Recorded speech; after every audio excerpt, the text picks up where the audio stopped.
평안을 하였습니까? 더위는 잘 이겨내고들 계십니까? 건강 유의하시기 바랍니다. 오늘은 발람의 1차 예언 그대 같기를 라는 제목으로 하나님 말씀 나누고 기도하겠습니다. 여러분, 부러우면 지는 것이다 라는 말이 있습니다. 부러워하고 싶지 않지만 진짜 부러운 사람이 있기 때문에 생겨난 말이겠죠. 이 말은 여러분 개인뿐만 아니라 국가에도 해당되는 말이라고도 할 수 있습니다. 부러운 나라가 있습니다. 구약시대는 특별히 이스라엘이라는 나라가 그런 나라입니다. 모든 나라들 중에 부러운 나라가 이스라엘이었다라는 것입니다. 왜 그럴까요? 모든 나라 중에 유일하게 하나님 앞에 선택받고 복받은 백성이 이스라엘 백성들이기 때문에 그렇습니다. 그런데 여러분, 여기서 잠깐 구약의 이스라엘이 지금 이스라엘, 그러니까 구약 시대에 복받은 이스라엘이 지금의 이스라엘에게도 해당이 되는가? 여러분 어떻게 생각하십니까? 구약의 이스라엘의 복이 지금의 이스라엘에게도 해당이 된다. 손. 안 된다. 손. 모르겠다. 손 들지 마세요. 헷갈릴 수 있는 부분일 수 있겠는데, 구약의 하나님께서 오늘처럼 이렇게 이스라엘 백성에게 주신 복이 현재의 이스라엘에게 해당되지 않는다라는 것을 여러분 꼭 기억하고 계셔야 됩니다. 지금의 이스라엘은 예수님을 부인하는 세상의 그 어떤 사람들하고 다르지 않다라는 것입니다. 그러니까 한마디로 지금의 이스라엘 백성들은 죄인일 뿐이다라는 것이에요. 그리고 지금의 이스라엘 백성들은 그저 선민의식에 구약의 그들 조상을 하나님께서 택하셨다에 대한 부분에 있어서 선민의식에 그냥 빠져있는 사람들일 뿐이다라는 것입니다. 이방인들과 다름없이 저들도 분명히 예수님을 믿고 회개하고 돌이켜야 하는 사람들일 뿐인 것입니다. 그런 거로 오늘 우리가 이제 살피는 이스라엘의 복됨이 지금 시대에 이스라엘에게도 적용이 된다, 해당이 된다, 이렇게 생각하지 마시기를 바랍니다. 구약의 이스라엘의 복은 지금 교회에 상속되어 있는 것이지 현 이스라엘 백성들, 지금의 이스라엘에게 상속되어 지는 것이 아니다라는 것입니다. 여러분, 오늘부터는 본격적으로 유명한 점술가이자 거짓 선지자인 이 발람이 이스라엘을 이제 축복하고 있는 내용을 살펴보겠는데요. 하나님께서 이 발람의 사수를 폐하시고 그 입술을 이제 주관하셔서 저주가 아닌 축가, 그러니까 노래하게 만드시고, 그리고 축시, 시를 얽게도 만드시고, 축건, 그러니까 축복을 선언케 하는 내용인 것입니다. 총 4번에 걸쳐서 이루어지는데요. 오늘은 그 첫 번째 내용을 살피면서 은혜 나누도록 하겠습니다. 여러분, 41절 말씀에 보시면 모압 왕 발락이 발람을 환영한 후에 그를 데리고 바알 산당으로 올라가고 있습니다. 그리고 그곳에서 이스라엘 진영이 끝까지 펼쳐진 그 장면을 이제 보게 되는 것이죠. 그리고 난 이후에 발람이 발락에게 자신을 위하여 7제단을 쌓게 만들고 각 제단마다 수송아지 1마리씩 7마리, 순양 1마리씩 7마리 이렇게 준비하게 해서 그것을 드리고 있습니다. 그리고 발락이 발람에게 이르기를 어떻게 이야기하냐면, 당신은 번제물 곁에 서라 하고 자신은 저쪽으로 가서 하나님께서 혹 나를 만나실런지 내가 거기서 기다리고 또 하나님께서 나를 만나서 말씀을 주시면 그 말씀을 다 알려주겠다, 이렇게 이야기를 하고 있습니다. 지금 여러분 발람이 쓰는 이 내용은 이런 이 방법은 점수를 사용하고 있는 것입니다. 여러분, 이것이 이제 점술인 이유는 무엇이냐 하면, 우선 바알 산당에 올라가서 제단을 쌓고 있지 않습니까? 그곳에서 7 제단을 지금 쌓습니다. 그런데 여기에서 보면 자기를 위하여서 7 제단을 쌓고 있다라는 것입니다. 그러니까 자신이 중요한 이유가 뭡니까? 분명히 제단을 쌓아서 그 신에게 드리는 것이 정상일 건데, 표현은 자신을 위하여서 그 제단을 쌓게 만들고 있다라는 것입니다. 그러니까 여기에서 중요한 건 뭐예요? 신과 매개의 역할을 하는 그 자신이 이제 중요한 것처럼 이렇게 이야기를 하고 있어요. 그러니까 이것은 하나님께서 받으시는 번제, 하나님께서 받으시는 제사와는 관계가 없다라는 것입니다.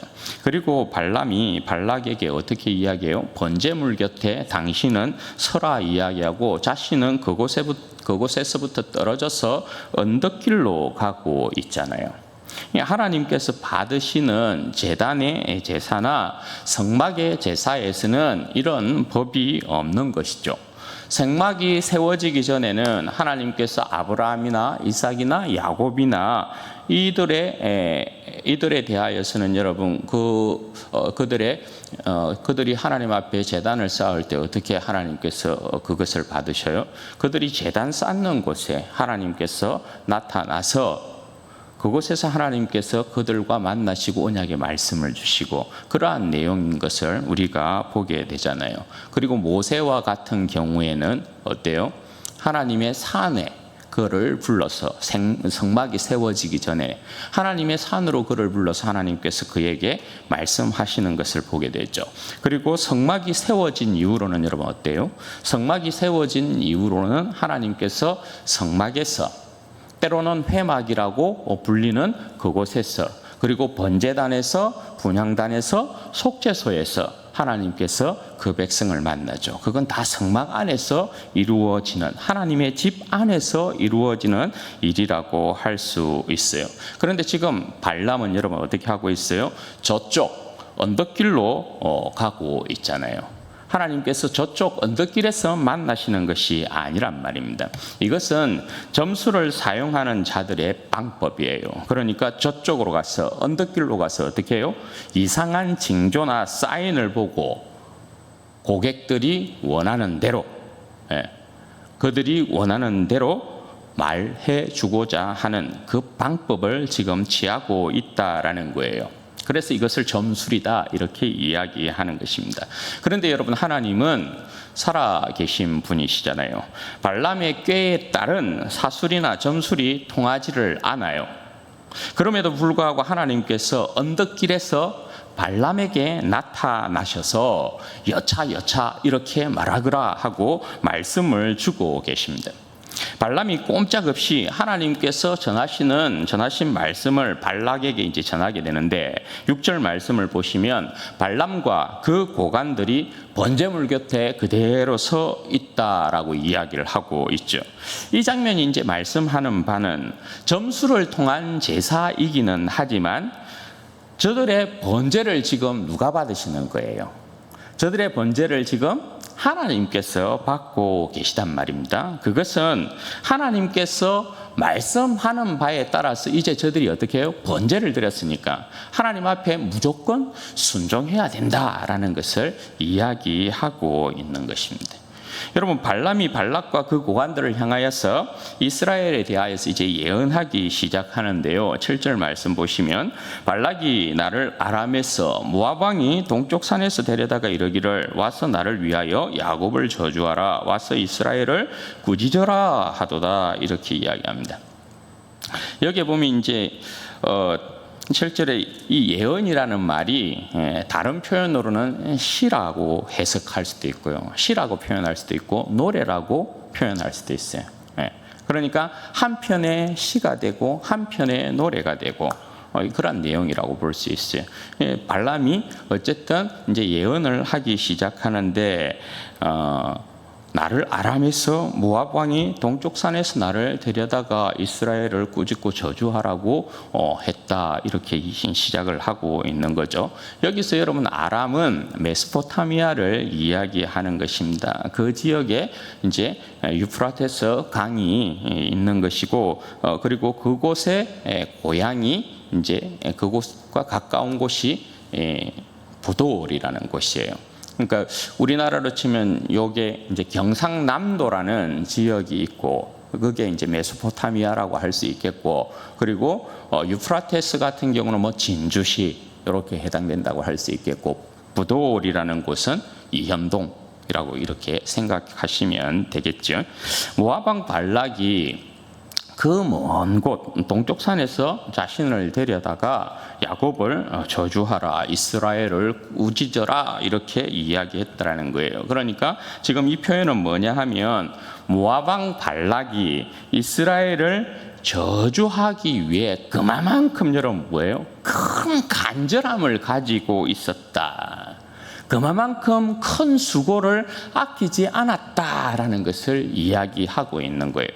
얼마나 그 간절함이 컸으면 그 큰 수고를 마다하고 그리고 복채도 엄청나게 주어서 오늘 발람을 이렇게 데리고 온 것이지 않습니까? 이스라엘을 저주하기 위해서, 이스라엘을 꾸짖기 위하여서 그만큼 큰 수고를 그가 보였다라는 것을 이야기하고 있는 것입니다. 그 거리가 여러분 얼마라고 그랬어요? 적어도 600에서 640km 정도 되는 그런 이제 거리란 말입니다. 그러면 여러분 그 간절함과 수고에 응답해서 발람이 어떻게 해야 돼요? 이스라엘을 저주해 주는 것이 맞는 것이죠. 그런데 여러분 이제부터 본격적으로 발람이 이상한 소리를 하기 시작하는 거예요. 여러분 8절 말씀 보십시오. 하나님이 저주하지 않으신 자를 내가 어찌 저주하며 여호와께서 꾸짖지 않으신 자를 내가 어찌 꾸짖으랴. 여러분 앞에 22장 6절에 말씀하고 있는 것처럼 발람이 복 주는 자는 복을 받고 저주하는 자는 저주를 받는 것 아니겠어요, 그죠? 그런데 하나님께서 오늘 이 말씀은 뭐예요? 하나님께서 저주하지 않는 자를 자신이 저주할 수 없다. 하나님께서 꾸짖지 아니한 자를 자신이 꾸짖을 수 없다. 이렇게 이야기해요. 그러니까 여러분 자신의 점술이 하나님 앞에서는 결단코 통하지 않는다는 거예요. 모압 왕 발락이 발람을 초청할 때 한 말을 여러분 기억하셔야 돼요. 이 부분은. 모압 왕 발락이 발람을 초청할 때 당신이 복을 주는 자는 복을 받고 저주를 하는 자는 저주를 받는 걸 내가 안다라고 고백을 했잖아요. 그렇게 해서 발람을 초청한 거란 말입니다. 그런데 지금 발람은 여러분 어떻게 이야기해요? 하나님이 꾸짖지 않는 자를 내가 어떻게 꾸짖냐? 하나님께서 저주하지 않는 자를 내가 어떻게 저주를 하냐? 지금 그렇게 고백을 하고 있단 말입니다. 그러니까 여러분 이 모습은 뭐예요? 하나님께서 자신의 입술을 지금 주장하고 있다는 거거든요. 하나님 앞에서 그 자신의 사술이 통하지 않아요. 자기가 마음대로 꾸짖거나 저주할 수 없어요. 자신의 사술이 하나님 앞에 통하지 않아요. 하나님께서 발람의 입술을 주장해서 지금 이스라엘 백성을 오히려 축복하는 것으로 지금 이 부분을 바꾸고 있는 그런 모습을 이야기하고 있단 말입니다. 그리고서 여러분 본격적으로 축복하는 내용이 9절 10절이에요. 내가 바위 위에서 그들을 보며 작은 산에서 그들을 바라보니 이 백성은 홀로 살 것이라. 그를 여러 민족 중에 하나로 여기지 않으리로다. 야곱의 티끌을 누가 능히 세며 이스라엘 4분의 1을 누가 능히 셀고 나는 의인의 죽음을 죽기 원하며 나의 종말이 그와 같기를 바라노라. 여러분 발람이 바위 위에서도 보고 작은 산에서도 이스라엘을 보았어요. 바알 산당 그 높은 곳에 이제 올라가서 이스라엘 진 끝까지를 보았다 이야기를 하고 있잖아요. 그런데 어쨌든 이 발람이 이스라엘에 대하여서 이제 예언을 하기 위해서 위에서도 보고 바위 위에서도 보고 언덕에서도 보고 요리도 보고 저리도 보았다 이렇게 이야기해요. 왜냐하면 사물이라는 것이 여러분 그렇잖아요. 사물이라는 것이 보는 시각에 따라서 달리 느껴질 수 있단 말입니다. 이스라엘의 진이 쫙 펼쳐져 있는데 여기서도 한번 봐보고 저기서도 한번 봐봤다라는 것이에요. 왜냐하면 여기서 본 모습이 저기서 바라보았을 때 다른 모습으로 보일 수 있기 때문에 그런 거예요. 그런데 여기서 발람이 바위 위에서 바라보아도 그렇고 언덕 위에서 바라보아도 그렇고 여기서 바라보아도 저기서 바라보아도 결론은 하나에 이르렀다 이렇게 이야기하는 거거든요. 그 결론이 여러분 뭐예요? 이 백성은 홀로 살 것이라 그를 여러 민족 중에 하나로 여기지 않으리로다 이렇게 고백하고 있다는 것입니다. 같은 뜻 다른 표현인데요. 이 표현을 보면 여러분 어떤 표현인 것 같아요? 이 백성은 홀로 살 것이라 뭐 왕따로 사는 것인가? 외톨이라는 말인가? 그게 여러분 아니에요. 여기서 홀로 산다라는 이 표현은 이스라엘 이 백성이 독보적인 존재다 이런 뜻이에요. 홀로 살 것이라 이 표현은 이 이스라엘 백성은 독보적인 존재다 이런 뜻이에요. 그 표현이 여러분 여러 민족 중 하나와 같지 않다라는 그 말로 보충하고 있는 것이라고 볼 수 있어요. 이들은 여러 민족들 중에 하나가 아니라 그야말로 하나님 앞에서 여러분 어떤 존재라고요? 독보적인 존재예요. 유일무이한 존재예요. 하나님 앞에서는 오직 이스라엘 백성들만 보인다 이런 뜻이란 말입니다. 이스라엘은 이 표현에 의하면 이스라엘은 하나님의 세계 그 자체예요. 이스라엘 외에 그 어떤 것도 보이지 않아요. 하나님께는. 그만큼 이스라엘은 하나님 앞에 독보적인 존재로 서 있다. 이렇게 이야기를 하고 있어요. 이것을 여러분 출애굽기 19장에 있는 언약에 관한 말씀으로 여러분 표현하자면 뭐예요? 너희는 모든 민족 중에서 내 소유가 되겠고 너희가 내게 대하여 제사장 나라가 되며 거룩한 백성이 되리라 이러한 표현과 똑같은 표현이라고 할 수 있어요. 주님 앞에서 유독 반짝반짝 빛나는 보석이고 보물이 바로 이스라엘 백성이다라는 것을 이야기해요. 그리고 이어서 야곱의 티끌을 누가 능히 세며 이스라엘의 4분의 1을 누가 능히 셀 수 있느냐 이렇게 이야기해요. 여러분 일반적으로 티끌은 여러분 뭐예요? 일반적으로 티끌은 셀 가치가 없는 보잘것없는 것을 그냥 티끌이라고 이야기하는 거예요.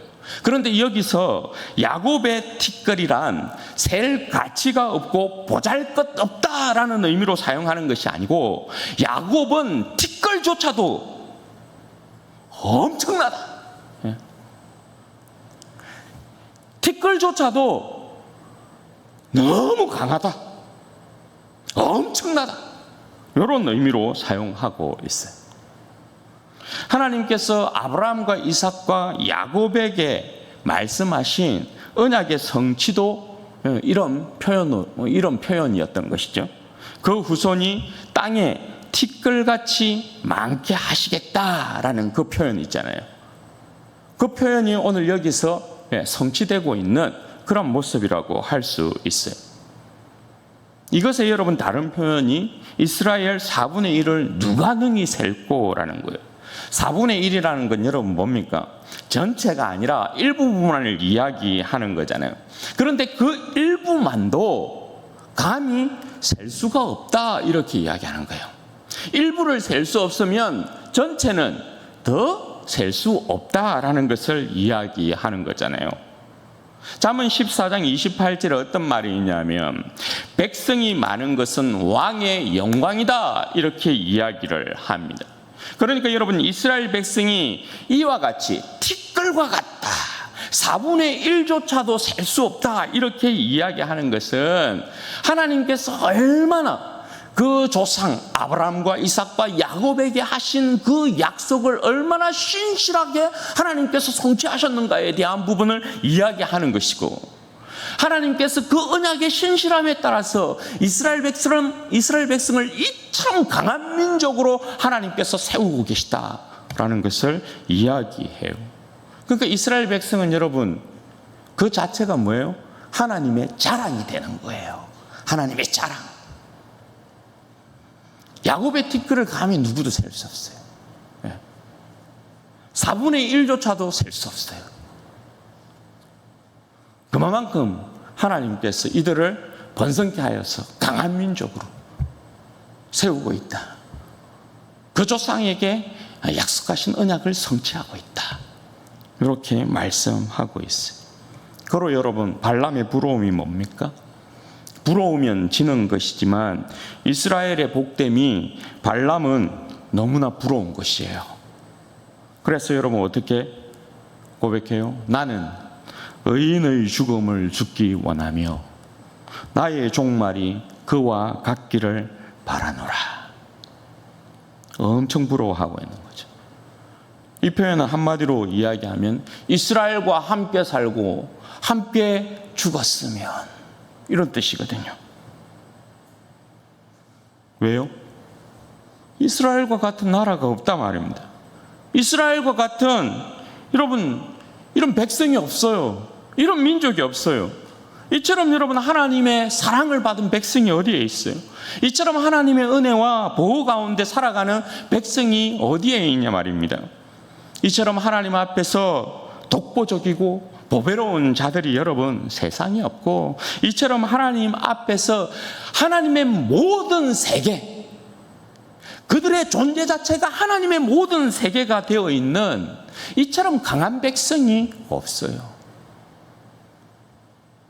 이들은 여러분 하나님 앞에 의로운 백성 아니에요.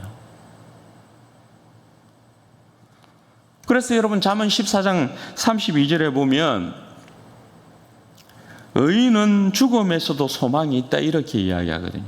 발람의 부러움은 이거예요. 이스라엘 백성은 하나님 앞에 복받은 백성이야. 이와 같이 복받은 백성이 없어요. 그런데 이 백성의 복됨은 어디까지 나아가냐 하면, 이 백성은 하나님 앞에 의로운 백성이어서 의로운 백성의 죽음은 죽음으로 끝나지 아니하고 죽음조차도 소망이 있다, 이렇게 이야기한다니까요. 그러니까 죽음 안에서도 소망을 가진 백성, 하나님 안에 있으므로, 그래서 발람의 부러움이 여기서 나오는 거예요. 그럼 여러분, 의인이 죽음 앞에서도 소망이 있다는 건 여러분 뭔 말일까요? 이스라엘의 하나님은 살아계신 하나님이시다라는 거예요. 아브라함과 이삭과 야곱의 하나님이 영원히 살아계신 하나님이시다, 이 말이거든요. 그러니까 죽음 가운데서도 소망을 가진 민족은 이스라엘밖에 없어요. 이스라엘밖에. 그러니 여러분, 발람이 부러울 수밖에 없죠. 그래서 발람의 부러움이, 나는 의인의 죽음을 죽기 원하며 나는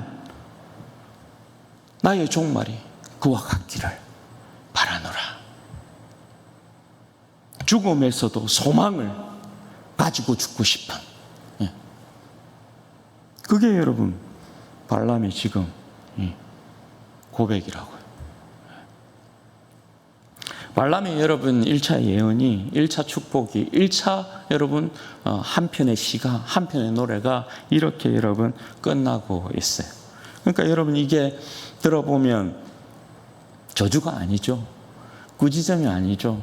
그러니까 발락이 여러분 어떻게 하고 있습니까? 아니, 저주하라고 했더니 뭔 축복이요, 이러고 이제 이야기하고 있는 거죠.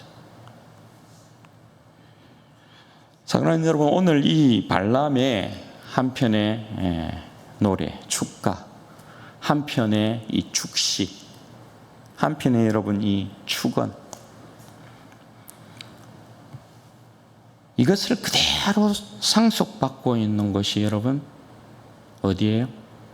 지금의 이스라엘이 아니고 교회란 말입니다. 교회. 예수 그리스도를 통해서 발람의 이 예언이 그대로 성취되고 있는 것을 우리는 보게 되죠. 여러분, 교회는 그 어떤 세력도 저주할 수 없고 꾸짖을 수 없어요. 우리가 이전 시간에도 계속 봤어요. 불멸의 존재가 교회예요. 왜 그렇습니까? 영원하신 주님께서, 죽음을 정복하신 주님께서 붙들고 있기 때문에 그래요. 그래서 그 어떤 죽음의 사술도, 저주의 여러분 점술도 통하지 않는 것이 교회다라는 것이에요. 여러분, 역사적으로 보면 얼마나 많은 악의 권세들이 죽음의 사술로, 저주의 점술로 교회를 멸하려고 했는지 모른다, 그죠? 그때마다 여러분 교회가 무너졌습니까? 교회가 여러분 저들의 저주 앞에서 여러분 사라졌습니까? 멸망당했습니까? 그렇지 않죠.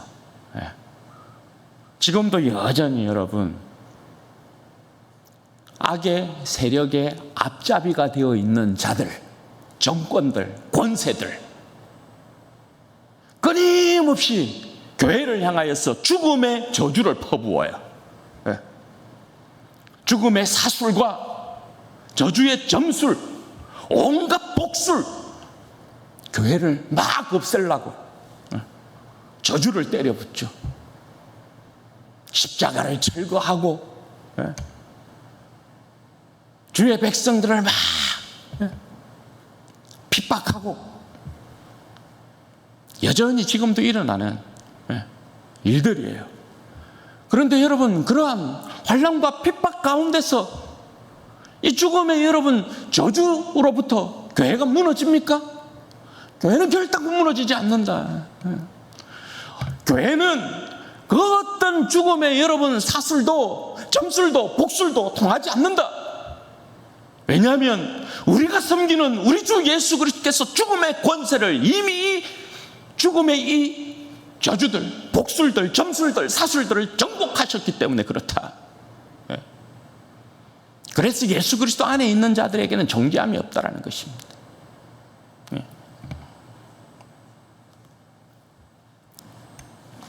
여러분, 교회는 하나님 아버지께서 아들을 통하여서 창조한 새 백성들입니다. 새로운 언약의 백성들이고 하나님 앞에서 그 위치가 독보적인 존재들이라고 할 수 있어요. 베드로 사도가 이야기하는 것처럼 하나님께서 우리를 왕같은 제사장으로, 그의 거룩한 나라로, 그의 소유된 백성으로 삼았어요. 그러니까 구약의 이스라엘의 복은 지금의 영적인 이스라엘, 교회로 여러분 흘러오는 것이지 지금의 현재의 이스라엘 백성들에게 흘러가는 게 아니다. 교회는 여러분 주님의 세계예요. 주님 앞에 그 존재가 독보적이면서 교회는 주님의 세계야. 주님의 세계. 주님의 세계 자체가 교회라고요. 교회. 그게 여러분 사도 바울의 에베소서 1장 20절, 23절에서 이야기하고 있는 내용이죠. 교회는 그의 몸이니 만물 안에서 만물을 충만케 하시는 자의 충만함이니라. 저는 이 구절이 너무 좋아요. 이 구절을 읽을 때마다 난 너무 행복해요. 우리가 주님의 세계 그 자체다라는 말이 너무 좋아요. 그러니까 주님께서 우리를, 그의 교회를 얼마나 기뻐하고 계시느냐, 그걸 여러분 알아야 된다. 여러분, 교회의 영광, 교회의 티끌을 누가 셀 수 있습니까? 이전에 그 모든 세대의 하나님의 백성들과 현재의, 지금 우리처럼 현재의 하나님의 이 수많은 백성들과, 그리고 오는 세대에 수많은 하나님의 백성들이 있을 것이라고요. 주의 백성들이 있을 것이라고요.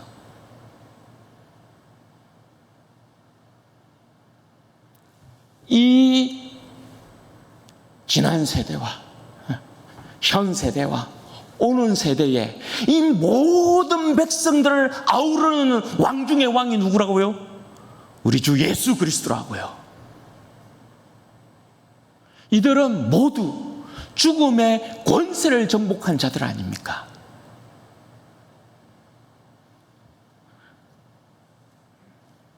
그 수요를 헤아릴 수 없어요. 히브리서 12장 22절에서 24절에는 이 내용을 이런 식으로 이야기해요. 그러나 너희가 이런 곳은, 우리가 이런 곳에 대한 부분을 이야기할 때, 최종적인 그림을 이야기할 때, 너희가 이런 곳은 시온산과 살아계신 하나님의 도성인 하늘의 예루살렘과 천만 천사와 하늘에 기록된 장자들의 모임과 교회와 만민의 심판자이신 하나님과 및 온전하게 된 의인의 영들과 새 언약의 중보자이신 예수와 및 아벨의 피보다 더 나은 것을 말하는 뿌림피니라. 그러니까 여러분,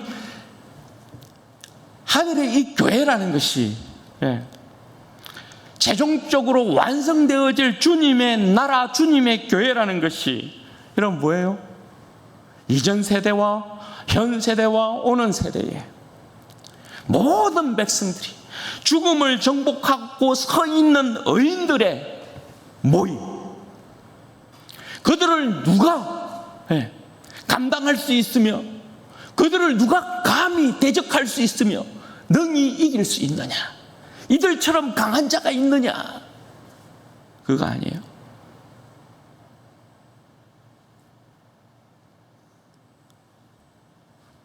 여러분, 세상의 모든 자들이 주님 안에 있는 교회의 영광과 강함을 알면 발람처럼 고백할 수밖에 없는 거예요. 나는 의인의 죽음을 죽기 원하며 나의 종말이 그와 같기를 바라노라. 여러분, 이 세상에서 진정 주님께 복받은 자들로 살고 죽음의 권세를 이긴 강한 자들로 살고, 그리고 여러분, 죽음 이후조차도, 죽음 이후에도 부활의 영광이 주의 백성들, 우리를 여러분 맞이하고 있으니 우리처럼 여러분 이 세상에 부러운 자들이 어디에 있냐 이 말입니다. 이스라엘 백성들에게는 부활이라는 의인들의 소망이 밝히 보이지는 않았지만, 그죠? 예수 그리스도 안에 있는 교회, 우리에게는 부활이라는 이 영광의 소망이 밝히 여러분 드러나 있지 않아요. 그래서 여러분, 히브리서 11장이 증거하고 있는 내용이 그거죠. 히브리서 11장 39절 40절 보면 이렇게 믿음의 선진들을 쭉 소개하면서 거기에서 여러분 이야기하는 결론이 이거거든요. 이 사람들은 다 믿음으로 말미암아 증거를 받았으나, 믿음으로 말미암아 증거를 받았으나 하나님과 함께 하나님의 살아계심을 이들이 믿음으로 다 증거로 가지고 있었어요. 그런데 여러분, 이들에게는 약속된 것을 받지 못하였으니, 여기서 여러분 약속이라는 것은 여러분 뭡니까?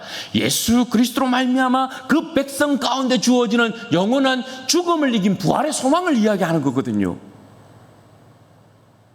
그 약속은 구약에 있는 이스라엘 백성들이, 믿음의 선진들이 여러분 다 받은 것들이 아니었어요. 그것은 여러분 누구에게 준 거예요? 이 약속된 것은 우리에게 준 거라고요. 우리에게. 예수 그리스도 안에 있는 백성에게 준 것이라고요. 예수 그리스도 안에 있는 백성들에게 하나님께서 더 좋은, 더 완전한 것을 주시기 위하여서 구약의 백성들에게는 밝히지 않았던 것을 이제 예수 그리스도 안에 있는 백성에게 준 것이라고요. 우리에게. 그럼 여러분, 믿음의 선진들이 믿음의 증거를 가지고 살았던 믿음의 선진들이 지금의 교회를 보고 여러분 어떻게 하는 거예요? 지금의 교회를 보고 야, 부럽다 부러워, 이렇게 하는 거죠. 왜? 저들은 하나님의 살아계심을 알고 있었지만 부활이라는, 예수 그리스도 안에 있는 부활이라는 그 영광의 소망은 가지지 않았다고요. 그래서 여전히 죽음이라는 건 그들에게 있어서 두려운 것이었단 말이죠.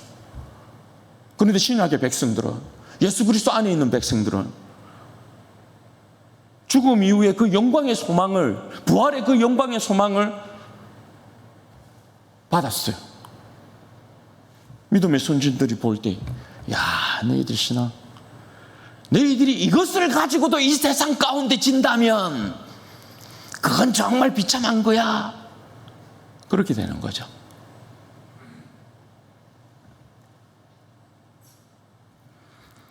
사랑하는 여러분, 우리는 세상에 그 어떤 것도 부러워할 사람들이 아니에요. 네. 세상에 그 어떤 것도 부러워할 것이 없는 사람들이에요. 오히려 여러분, 세상이 우리를 부러워하게 만들어야 되는 것이죠. 우리가 섬기는 하나님, 우리가 주로 고백하는 예수님이 어떤 분인지를 여러분 보여줄 수 있어야 돼요. 세상이 너희와 같기를, 우리와 같기를 하면서 여러분 부러워하게 만들어야 된다는 거예요. 어떻게 해요? 부활의 소망,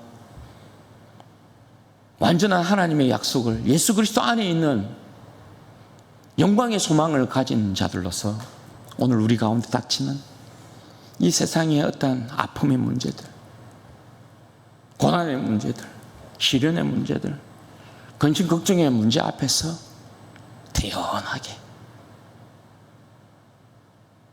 죽음을 정복하고 부활의 소망이 있는 자들로서 주님과 함께 동행하는 그 모습을 보여주면, 세상 사람들이야 어떤 아픔이 다가오면, 인생의 위기가 닥쳐오면 막 절망하고 무너지고 넘어지고 쓰러지고 하지만, 부활의 소망을 가지고 있는 주의 백성들은 주님을 의지하고 더욱더 주님을 붙들고 태연하게 그 힘들고 어려운 문제 가운데서도 주님 내 인생의 주인이라는 것을 보여주므로, 우리는 죽지 않는다라는 것을, 무너지지 않는다라는 것을 보여주므로, 야, 저 사람 진짜 대단하네,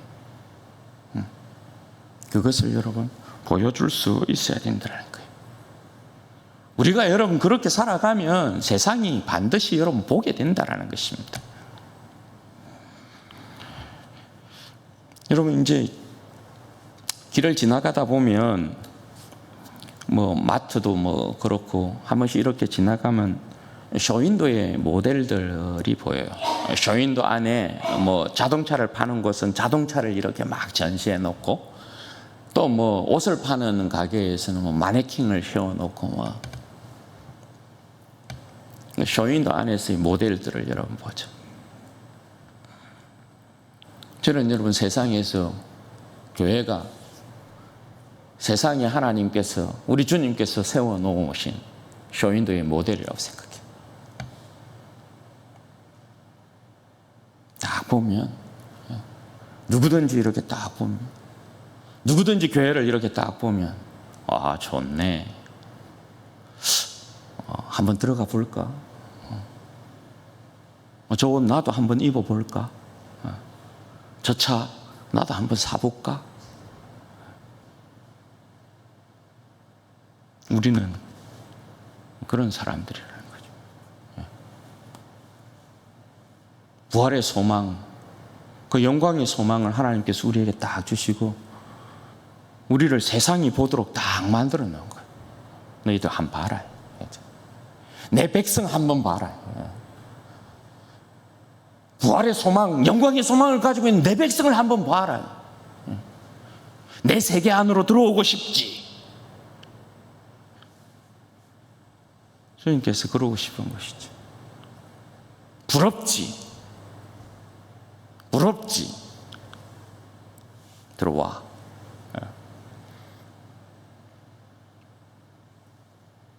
우리의 모습을 통해서 여러분 세상으로 하여금 부러움을 느끼게 만들고, 우리의 모습이 세상에 한편의 시가 되고 한편의 노래가 되고, 그런 역사. 우리는 이미 주님께서 부르시는 한편의 노래인 것이거든요. 주님께서 우리를 그의 세계 삼으시고, 우리를, 오늘 이것도 발람의 축복도 이런 그런 거잖아요. 하나님께서 발람의 입을 통하여서 하나님께서 이스라엘을 노래하고 있는 한편의 시로 읊고 있는 내용이거든요. 주님께서 여러분 이미 우리를 그 자신의 시가 되게 만들어 놓으셨고 노래가 되게 만들어 놨대요. 사도 바울이 여러분 이야기하는 게 우리를 하나님께서 구원하신 이유가 그의 영광의 찬송이 되게 하기 위하였어. 그렇게 이야기하잖아요. 우리는 이미 주님께서 우리를 노래하는 주님의 한편의 노래가 되어 있는 사람들이고 시가 되어 있는 사람들이 우리다. 그만큼 하나님께서 여러분 우리를 기뻐하고 즐거워한다. 우리가 그 주님의 세계라는 것을 여러분 기억하셔야 돼요. 그래서 우리 사랑하는 모든 성도들이 주님 앞에 독보적인 존재들로서 발람이 이스라엘을 바라보고 그와 같기를, 그대와 같기를 이렇게 여러분 부러움으로 고백했던 것처럼 세상이 우리를 바라보면서 그대 같기를 그렇게 여러분 소망하게 되는 복된 백성들로 이 땅 가운데서 주님 앞에서 끝까지 아름답게 쓰임 받으시기를 주님의 이름으로 축원드립니다. 아멘. 그럼 같이 한번 기도하십시다. 여러분 이 시간에 기도할 때에 그렇게 기도하면 좋겠습니다. 여러분 우리는 하나님의 세계입니다. 하나님께서 우리를 택하셔서 주님의 독보적인 존재로 우리를 그렇게 사랑하고 계시고 붙들고 계시고 우리를 그의 세계 삼으시고 우리를 주님의 한편의 노래가 되게 만드시고 시가 되게 만드셔서 하나님께서 우리를 그렇게 사랑한다 이렇게 말씀하고 계세요. 그리고 여러분 우리는 결단코 이 세상을 부러워해야 될 사람들이 아니다, 그죠? 이미 여러분 우리는 영광의 부활의 소망을 가지고 있는 백성들로 우리를 이길 수 있는, 우리를 저주할 수 있는, 우리를 꾸짖을 수 있는, 우리를 무너뜨릴 수 없는 세력이 없다. 여러분 그걸 기억하셔야 됩니다. 그러므로 하나님 이 영혼으로 하여금 오직 주님만을 더욱더 사랑하고 의지하고 믿고 따라가는 인생 되어지게 하셔서 나를 온전히 사랑하시는 주님 안에서 참된 만족을 누리는 인생 되어지도록 하나님 역사하여 주시기를 원하고 이 영혼 온전히 주님과 동행하는 삶 가운데서 오히려 세상을 부러워하는 인생이 아니라 세상이 나를 부러워하게 됨으로 말미암아 하나님 나를 통하여서 무백성들이 주님께 돌아오는 그런 복된 놀라운 은혜의 역사가 있게 하여 주시기를 원하나이다. 우리 주여 한번 부르짖고 기도하십시다. 주여 영광이 아버지 하나님 복되시네 아버지 하나님 감사합니다. 존귀하시네 아버지 하나님 감사합니다. 신실하시네 아버지 하나님 감사합니다.